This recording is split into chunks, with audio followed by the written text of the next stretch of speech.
I thought our lock meant privacy until my mother-in-law treated it like a suggestion. She barged in, moved my food. I finally changed locks and stood my ground. I thought the lock on our front door meant something. Silly me. My mother-in-law, Denise, treated it like a polite suggestion. It started small. She would let herself in with the spare key my husband, Mark, gave her years ago for emergencies. At first, I didn't mind. She came by with soup when I had the flu. She watered the plants when we were on vacation. Normal stuff.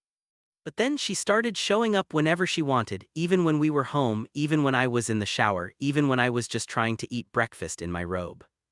The worst part was how she acted like it was no big deal. She'd just walk in, set her purse on the counter, and start opening cabinets like she was checking her own kitchen.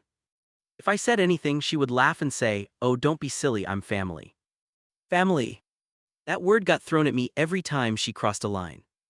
One Saturday, I was standing at the sink with my hair still wet, trying to clean up after making pancakes. Mark was outside mowing the lawn.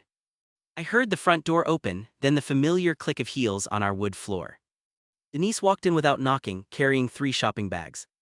I turned around and said, "You could have texted." She didn't even look at me. She just started unloading groceries onto the counter. I saw cans, bread, and to my horror, the exact brand of cereal I had told her we hated because it gets stale too fast. "I bought a few things for you too," she said. "Your pantry was looking empty." It wasn't empty. It was mine. And I had just gone grocery shopping the day before. Then she opened the fridge. I stepped closer and said, "Please don't do that without asking."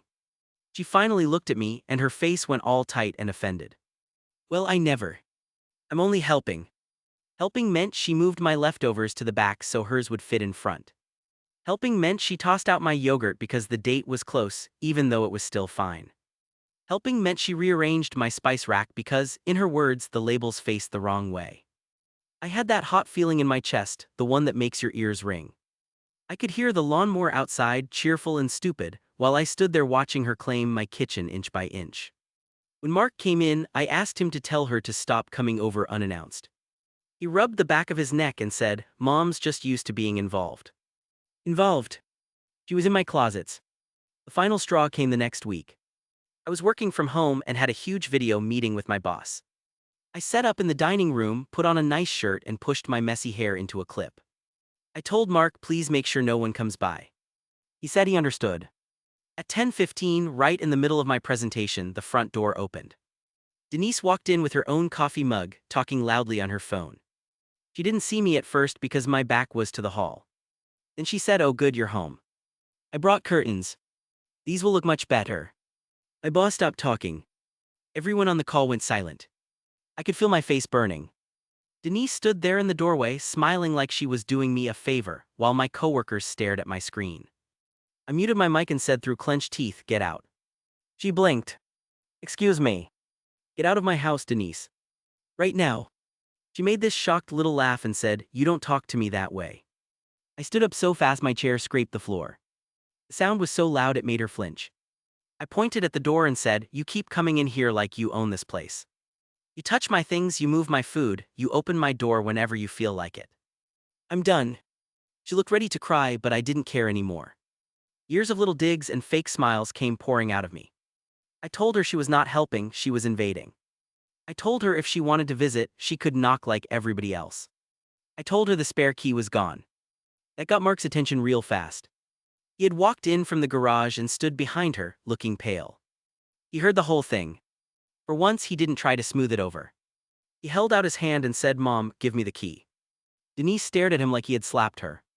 But after a long second, she reached into her purse and dropped it into his palm. Then she grabbed her bag, mumbled something about disrespect, and stormed out so hard the door rattled in its frame. After my meeting, Mark sat at the table with me while I cried from leftover stress and anger.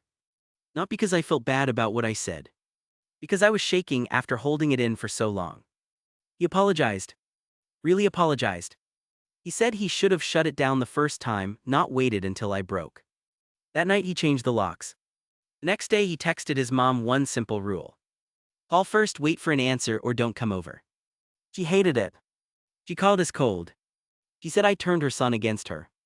But she stopped walking into our house like it was hers. And honestly, the silence after that felt amazing. No more surprise visits. No more cabinets opening in the next room. No more fake helping. Just our house, our space, and a locked door that finally meant something. If you like this story, then follow us for more.